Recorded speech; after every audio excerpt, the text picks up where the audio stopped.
of mine who works as a park ranger in the Catskills swears this happened to his patrol partner just last October. What started as a routine investigation into illegal camping turned into something that still keeps him awake at night. It was 2:47 a.m. on a fog-covered Thursday when Ranger Mike Henderson received a call about strange lights near Phoenicia. The coordinates led him to an area locals have whispered about for decades. This wasn't just any patch of wilderness. This was where Dutch Schultz, the notorious Depression-era gangster, allegedly buried his treasure before his death in 1935. Henderson parked his truck on Route 28 and hiked into the dense forest. His flashlight cut through the mist as he followed what appeared to be fresh tracks. Large tracks, too large for any known animal in the region. The prints were maybe 14 inches long, Henderson later told my friend. Looked like a mix between a dog and a human foot. But the stride was all wrong. Whatever made these was walking upright. The Dutch Schultz treasure has drawn fortune hunters to these mountains for nearly 90 years. Before his death, Schultz buried an estimated $10 million somewhere in the Catskills. He took the secret location to his grave, leaving behind only cryptic clues and a legacy of mystery. But something else has been drawn to these mountains. Something that doesn't appear in any wildlife guide. Local resident Sarah Martinez was driving home from her night shift at the Phoenicia Diner when she spotted something crossing Route 214. At first, I thought it was a bear, she says. But then it stood up. It had to be 7 feet tall, covered in dark fur. The eyes reflected my headlights like a dog's, but the face was almost human. Martinez isn't alone. Over the past 5 years, hikers and hunters have reported encounters with creatures that defy explanation. Witnesses describe beings that shift between human and animal forms. Bipedal wolves with human intelligence. Reptilian humanoids with scales that shimmer in moonlight. Dr. Elena Vasquez, a cryptozoologist who has studied Catskills phenomena for 15 years, believes these sightings are connected to something deeper. Indigenous Haudenosaunee legends speak of the Aynla, she explains. Shapeshifters who guard sacred places and hidden treasures. They are protectors, but also tricksters. The Aynla, according to traditional stories, can take any form necessary to protect what they consider sacred. Some appear as massive humanoid wolves. Others manifest as reptilian beings with ancient wisdom. The legends suggest they've existed alongside humans for millennia, usually remaining hidden. But what if Schultz's treasure isn't just money? Vasquez asks. What if he stumbled upon something that was already being protected?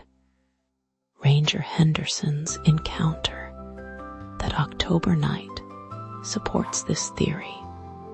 Following the massive tracks, he came upon a clearing where the ground had been recently disturbed. Not by shovels or metal detectors, but by claws. Deep gouges in the earth formed patterns that seemed almost ritualistic. That's when he heard the howling. It wasn't like any wolf I'd ever heard, Henderson recalls.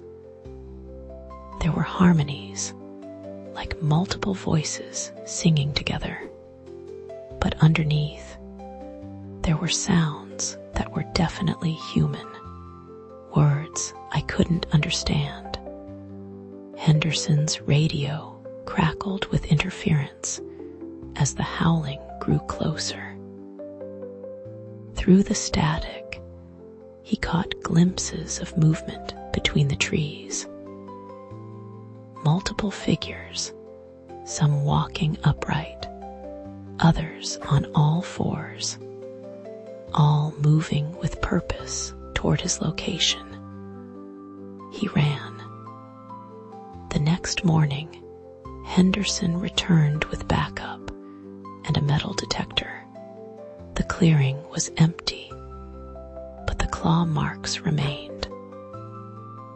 More disturbing were the human footprints that appeared and disappeared randomly, as if someone had been walking normally one moment and running on all fours the next. Local treasure hunter Bob Kellerman has been searching for Schultz's cache for 30 years. He's noticed the pattern too. Every time someone gets close to something significant, the encounters start, he says. It's like they're being warned away. Kellerman's own experience came 3 years ago near Stony Clove Notch. He was following a metal detector signal when he noticed he was being watched. Red eyes in the bushes, he remembers. But they were too high up. Whatever was watching me was at least 8 feet tall. The being Kellerman encountered matches descriptions of the red-haired giants mentioned in regional folklore. These creatures, often called the Elder Ones by local tribes, are said to be the original guardians of the mountain's secrets. When I looked directly at it, the thing just faded away, Kellerman says. Not like it was hiding, like it was becoming part of the forest itself. Modern technology has captured evidence that previous generations couldn't document. Trail cameras in the area have recorded footage of bipedal creatures moving through the forest at night.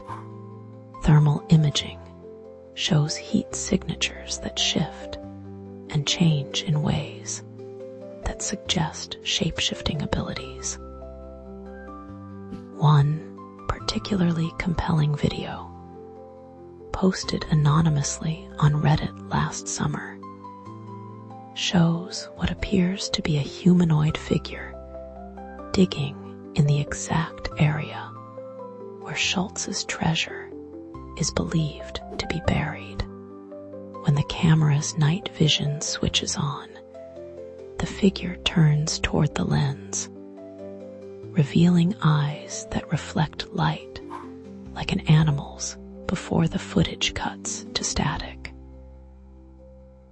post disappeared within hours.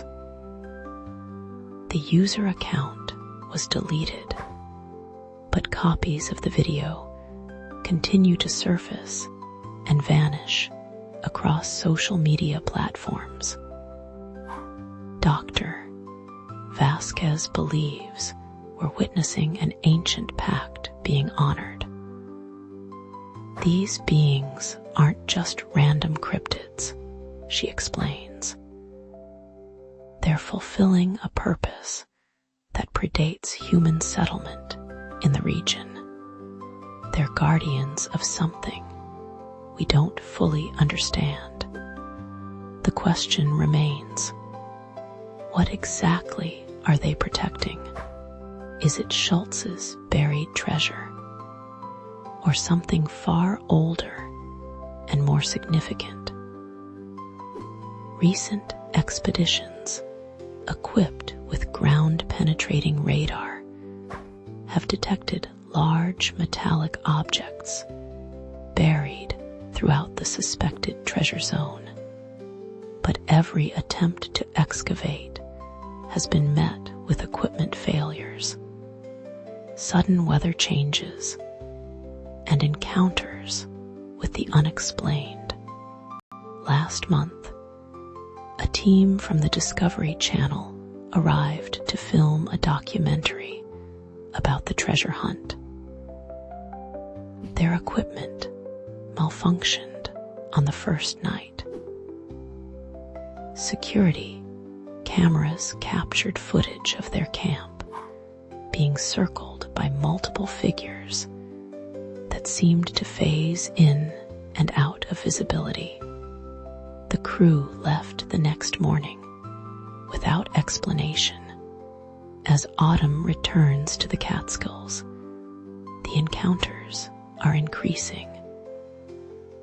Park rangers report more sightings.